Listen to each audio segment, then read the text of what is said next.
espectadores da TVC Rio, leitores do jornal Tribuna da Imprensa Livre, com o apoio cultural da Faculdade Pinheiro Guimarães e da Cachaçaria Magnífica, estamos iniciando mais um programa Tribuna na TV. Hoje uma pauta totalmente voltada para a questão ecológica, para a questão do meio ambiente. Conosco aqui o ecologista, uma das figuras mais conhecidas e mais respeitadas do setor, Sérgio Ricardo. Sérgio, obrigado pela participação, bom tê-lo conosco aqui.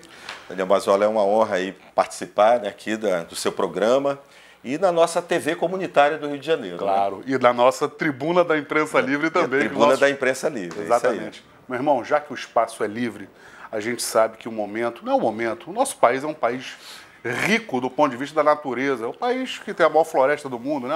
É acho que é a última grande floresta do planeta, né? Acho, não tenho certeza.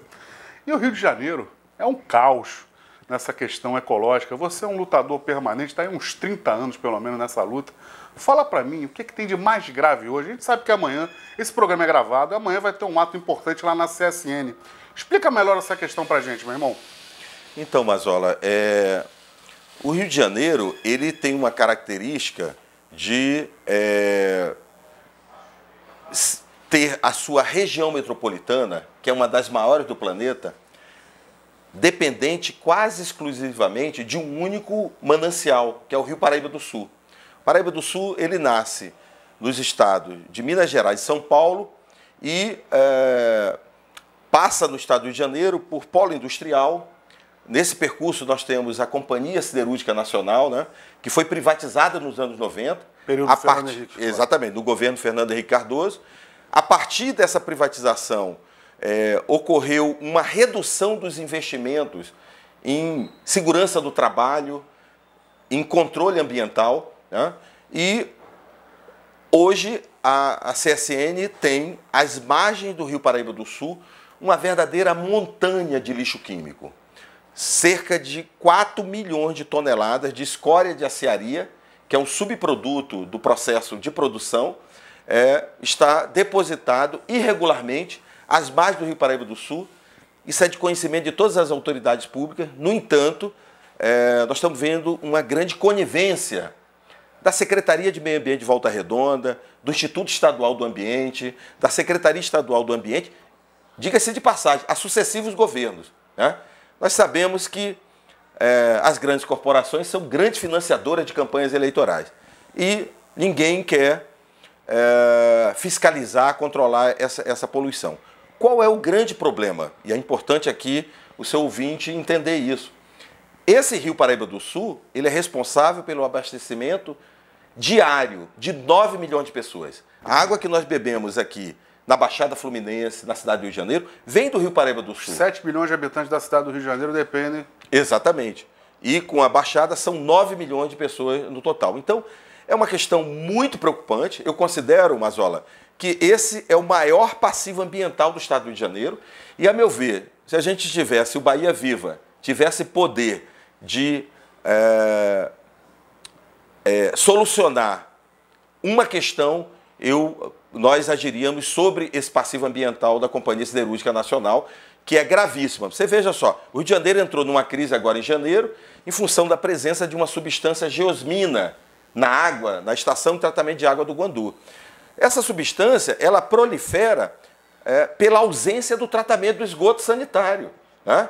Inclusive a presença de matéria orgânica, do lixo, né? Sedimentos na água. Uma parte. Conversei com o Cid Cury, um ex-presidente da SEDAI. Ele falou que já tinha pelo menos uns 15 anos que isso acontecia. Exatamente. O que aconteceu logo agora? Exatamente. Olha, nesse momento, nós estamos vivenciando um processo de uma tentativa de privatização da SEDAI. Claro. Começou em 2016, quando houve o golpe institucional, né, e o Temer assumiu. Ele encaminhou para o Congresso Nacional uma medida provisória para privatizar a água e saneamento do Brasil, para instituir o chamado mercado de águas, né, na mão de empresas estrangeiras. Agora, do governo do reacionário Bolsonaro, esse projeto foi aprovado já na Câmara dos Deputados, infelizmente. Agora, esse ano, esse debate vai para o Senado, né? É importante que a população se mobilize, cobre dos senadores, dos deputados, para votar contra essa mercantilização da água. E, nesse processo, a SEDAI ela foi entregue, né, como joia da coroa no plano de ajuste fiscal que foi firmado entre 2016 pelo governo federal com o governo do estado. Ou seja, a SEDAI está sendo ameaçada de privatização por um preço irrisório.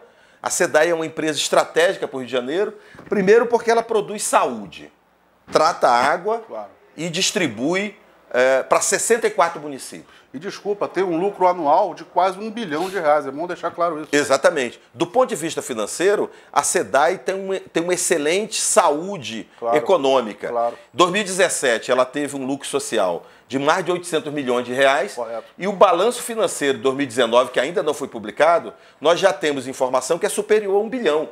Então você veja bem, Mazola, o Banco Nacional de Desenvolvimento Econômico e Social, eu nunca soube que o BNDES financiou uma empresa pública de água e esgoto. Certo. Agora, as portas estão escancaradas dos cofres do BNDES para financiar o processo de privatização da SEDAI. Então, a população precisa ficar atento a isso e nos ajudar nessa luta, que é uma luta não apenas do funcionário da SEDAI, não é uma luta apenas do sindicato, é uma luta de interesse público. 64 municípios dependem da água da SEDAI para abastecer a cidade. Agora, 2 milhões de pessoas na região metropolitana, que moram nas periferias urbanas, nas favelas, nos loteamentos, enfim, a população mais pobre, só tem acesso à água potável porque a SEDAI é uma empresa pública. Correto. Eles são beneficiários da chamada tarifa social, né, que é um subsídio cruzado. Então, é uma grande enganação, assim como aconteceu nos anos 90, né, que através de uma mídia corporativa poderosa, a cabeça do brasileiro foi feito para apoiar ou não resistir às privatizações. Nós estamos vivendo um novo ciclo neoliberal no Brasil. E o exemplo que eu sempre dou é que na página do Facebook do Bahia Viva tem uma foto que todo mundo diz que é petróleo na Lagoa de Araruama. Mas não é. Aquilo é esgoto sem tratamento de duas empresas, a Prolagos e o consórcio de Turnaíba, que assumiram a gestão que anteriormente era da SEDAI nos anos 90 na região dos lagos. Certo. Ou seja, eles prometeram investimento, isso não aconteceu. O investimento é feito no saneamento e nas privatizações quando é o dinheiro público do BNDES. Né? E, por outro lado, as tarifas de água e esgoto aumentaram mais de 400%. Então, a população tem que ficar atenta que isso é um grande engodo e no mundo todo, mais de 800 cidades na última década, desprivatizaram os seus sistemas. Perfeito. Inclusive com uma forte tendência, Daniel Mazola, de municipalização. Ou seja, a população, em países da América Latina, mas também na Europa e nos Estados Unidos, onde os sistemas de saneamento foram privatizados na década de 90, ela quer agora estar mais perto, porque sem a água nós não temos qualidade de vida, a economia não roda, não tem produção de alimentos, enfim. São essas as questões que estão em jogo. Quer dizer, não fosse apenas o esgoto que é despejado no Paraíba do Sul, tem esse grande mal que é a CSN também, né? Exatamente. Nós temos aqui no Rio de Janeiro esse polo siderúrgico, que ele é muito antigo, ele não foi renovado. A CSN, desde 42, né? Exatamente. A CSN tem um passivo trabalhista enorme, né? Inclusive contaminação de centenas e centenas de trabalhadores.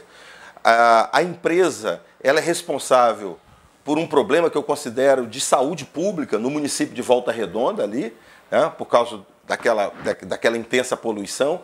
É partícula no ar mesmo. Né? Exatamente. Além disso, durante cerca de 20 anos, a CSN ela operou ilegalmente 4 depósitos de lixo químico.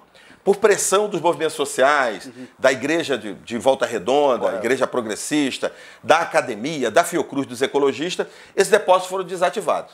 E agora, nos últimos anos, ela transferiu o seu depósito de escória de aciaria para uma área às margens do Rio Paraíba do Sul, que abastece 9 milhões de pessoas. Ou seja, piorou a situação.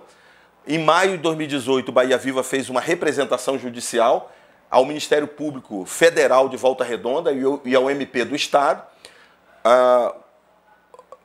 Esses órgãos moveram uma ação que foi ganha em menos de um ano. No entanto, a CSN ela é tão poderosa. Um lobby muito forte. Ela tem um lobby econômico tão grande sobre as autoridades públicas de Volta Redonda e do Estado do Rio de Janeiro, inclusive com tentáculos fortíssimos na Assembleia Legislativa do Estado, né?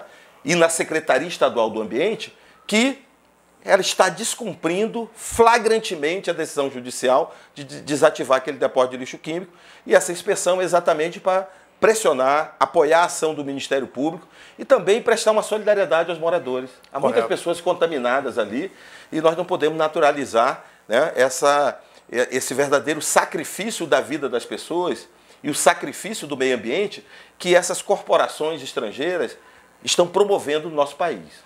Sérgio, eu sei muito da tua luta aí, da tua trajetória, e o Bahia Viva, você como coordenador dessa importante entidade Bahia Viva, a origem é a defesa da Baía de Guanabara, a gente sabe disso.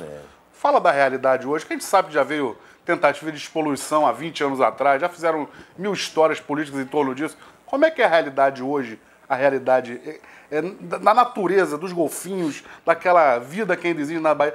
Tá muito difícil, tá muito degradado? Mas olha, você sabe que o Bahia Viva nasceu na década de 90, muito em função de um companheiro nosso, o professor Elmo Amador, né, que era professor da Geografia da UFRJ, militante político, ex-socialista, né? E o Elmo, naquele momento, reuniu um grupo de jovens, né, no entorno dele, e para apoiar nessa luta, né?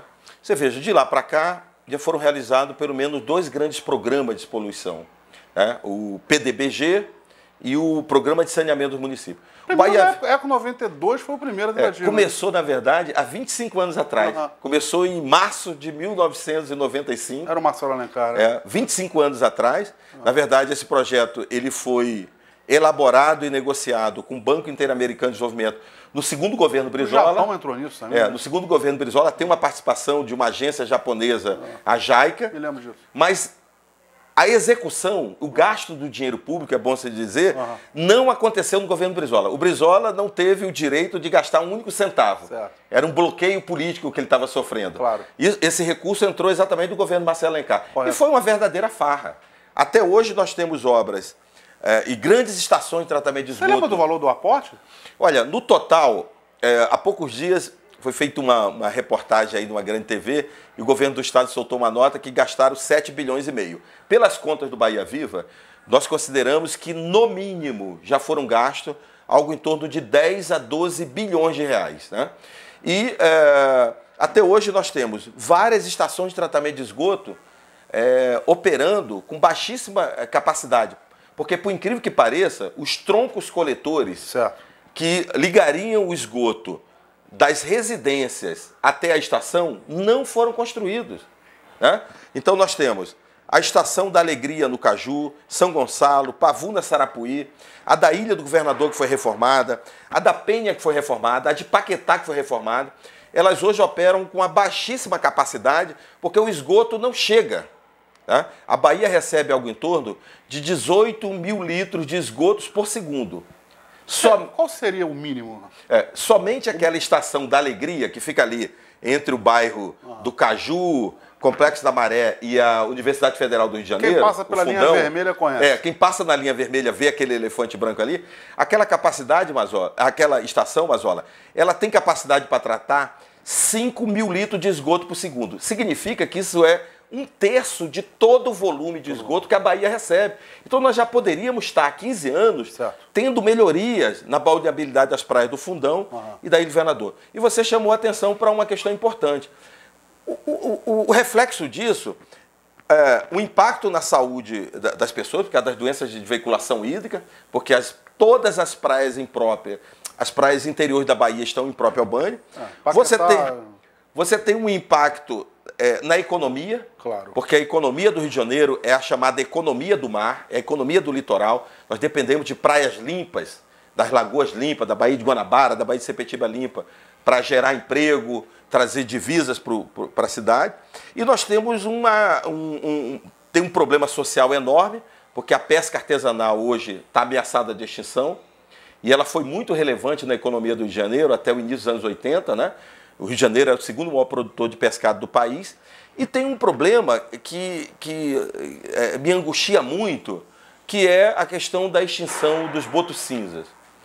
O boto cinza ele está no brasão da cidade do Rio de Janeiro. Correto. É um símbolo da cidade do Rio de Janeiro, é um símbolo do estado do Rio de Janeiro. Correto. E essa espécie ela está ameaçada de extinção na Baía de Guanabara, que na década de 90, quando começou o programa de despoluição, eram 900 botos, agora são apenas 27. Esses que tem hoje são remanescentes dos 900 do passado? Eles não saem para o oceano e voltam? Como é que não, eles são endêmicos da Baía de Guanabara. Aqui, né? E eles são monitorados há exatamente 20 anos pela Faculdade de Oceanografia da UERJ, né? da nossa Universidade do Estado do Rio de Janeiro. São 27 só são 27. E na Baía de Sepetiba, há 2 anos atrás, houve uma grande mortandade. Cerca de 190 botos morreram por causa de dragagens da Vale do Rio Doce. Aí, novamente, uma empresa privatizada. Aquilo que eu estava falando contigo anteriormente. Essas privatizações, elas aumentam o risco de desastre ambiental. Né? Inclusive, a Baía de Guanabara, ela foi afetada. Brumadinho, né? Brumadinho é um exemplo, né? E a própria Baía de Guanabara sofreu, na madrugada do dia 18 de janeiro de 2000, né, há 20 anos atrás, o seu maior desastre ambiental. Exatamente no momento em que a Petrobras estava sendo ameaçada de privatização no governo Fernando Henrique Cardoso. Correto. Né? Então, na Baía de Sepetiba, também os botos cinza estão ameaçados de extinção. Lá, no caso lá, é a expansão ilimitada de um polo siderúrgico e petrolífero. Então, são questões muito complexas e nós apresentamos um projeto de lei agora esse mês à Assembleia Legislativa. Pedimos que o autor fosse o deputado Valdec Carneiro. O Valdec, ele, além de professor da Universidade Federal do Rio de Janeiro, Federal Fluminense, ele preside a comissão especial do Plano Diretor Metropolitano.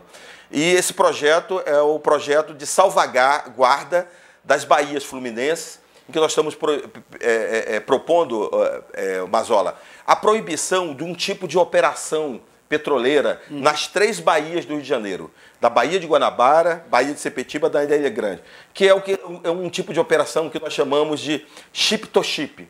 São aqueles grandes navios petroleiros que são fundeados nas baías do Rio de Janeiro. O perigo de um desastre ambiental é enorme. Claro. Tanto é perigoso que em 2015 ocorreram 2 acidentes em navios desse tipo no interior da Baía da Ilha Grande. Quase não teve repercussão na grande imprensa. Né? E, aquela natureza belíssima da Ilha Grande. Exatamente, é um paraíso ecológico, né?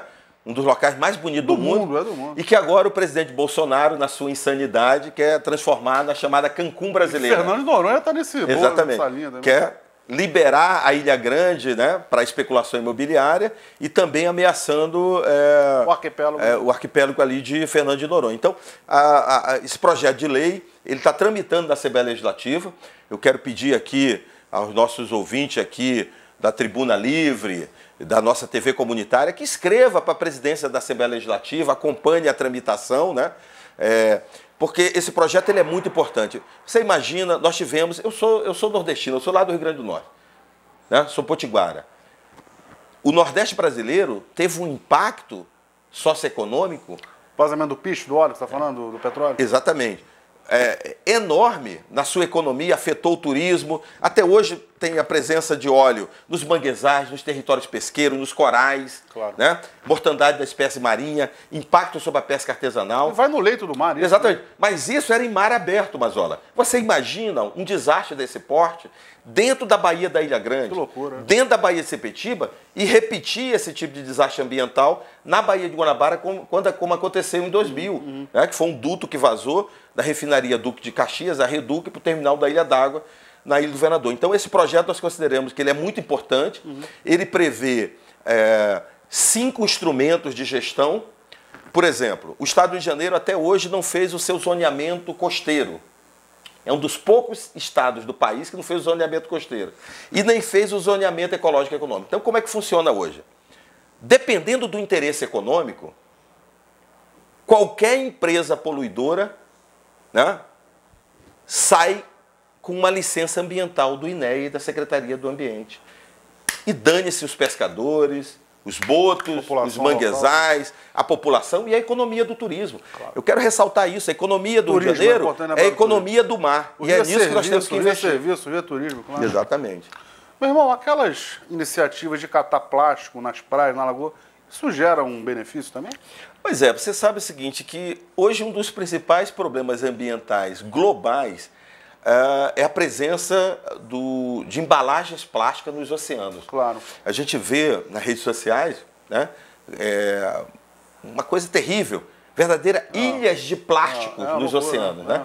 E os animais comendo plástico. Exatamente. As tartarugas, boto, no nariz, tudo enfiado. Baleia, tubarão, tudo. Todo. E você veja, Mazola, aqui no Rio de Janeiro, a Baía de Guanabara recebe aproximadamente 90 toneladas de lixo por dia. Esse é um dado alarmante e que é da Associação Brasileira de Empresas de Limpeza Urbana. Não vai melhorar a balneabilidade nunca da Baía de Guanabara. Exatamente. E está contribuindo para a extinção das espécies marinhas. Claro. A tartaruga verde está ameaçada de extinção. O boto cinza. Quando abre as carcaças, só tem tampinha de garrafa PET e outras. Então, nós estamos promovendo agora, né?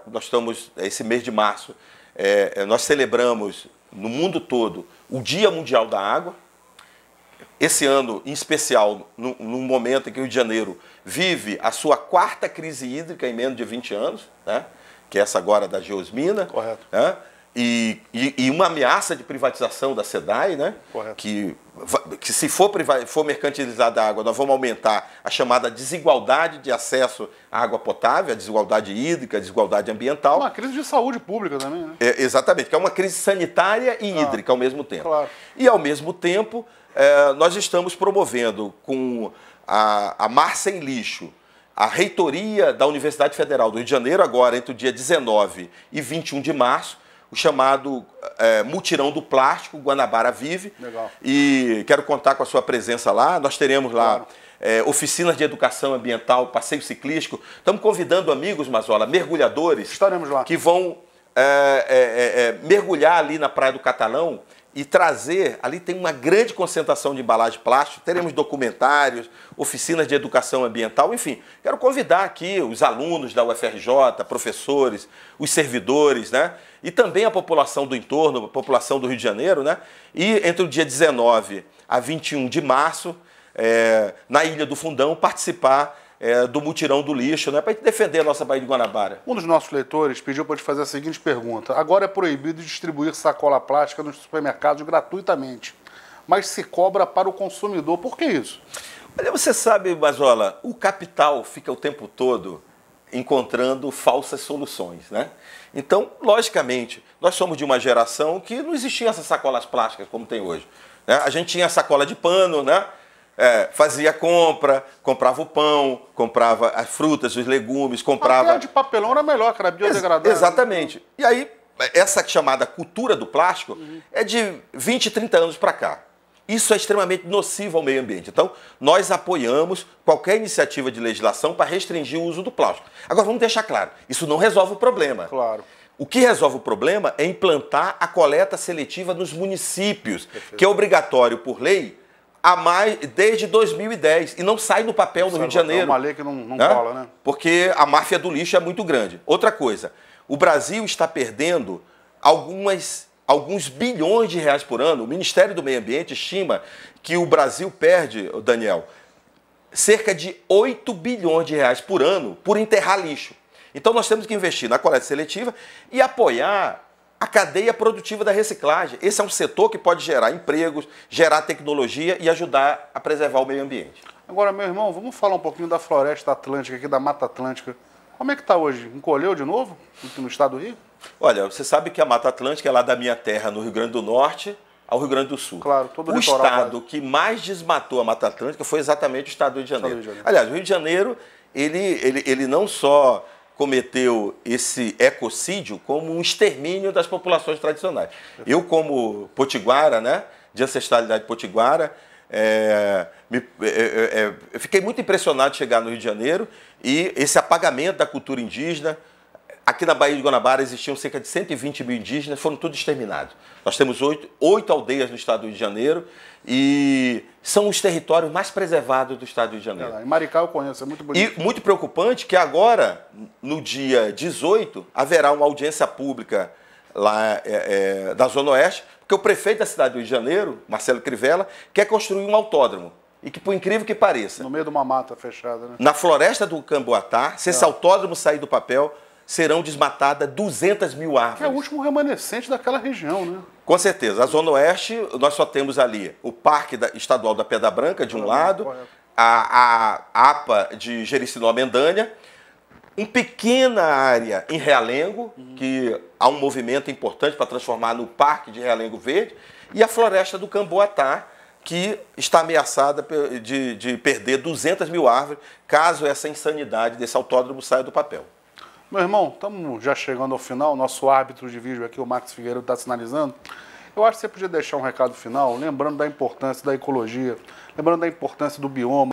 Na verdade, meu irmão, é através da natureza que a gente tem uma qualidade de vida melhor. Fica à vontade. Então, Daniel Mazzoli, eu quero te agradecer essa oportunidade aqui, né, de estar no programa. E esse mês de março, que é o Dia Mundial das Águas, eu quero lembrar que é o seguinte, mais de 70% da população brasileira mora no litoral. A vocação para desenvolver o Brasil, gerar emprego, é a economia do mar. E, além disso, grande parte dos nossos mananciais, como o Rio Paraíba do Sul, o Guandu e outros, já estão muito poluídos. Então, para reverter esse processo, não há problema tecnológico. Nós temos grandes universidades, nós sabemos tratar lixo e esgoto. Agora, nós precisamos ter uma população mais mobilizada, mais consciente, para cobrar dos governos as políticas públicas. Quer dizer, tem que haver investimento e vontade política nesse sentido. Exatamente. Não é isso? E aí não tem jeito. Você sabe muito bem, é a população que tem que cobrar dos vereadores, dos deputados, dos governos, né? Para que o investimento em saneamento ambiental saia do papel. Essa turma vai chegar aí pedindo voto já já. Bom, fica aí o recado. Sérgio, obrigado pela participação. Eu que agradeço. Tá? E lembrando que, muita atenção, gente, não joga lixo, cobre dos vereadores, porque é a floresta, é a mata, é a natureza que traz a qualidade de vida para o rio, para o mar, para todo o meio ambiente. Um abraço e até o próximo programa. Obrigado. Obrigado.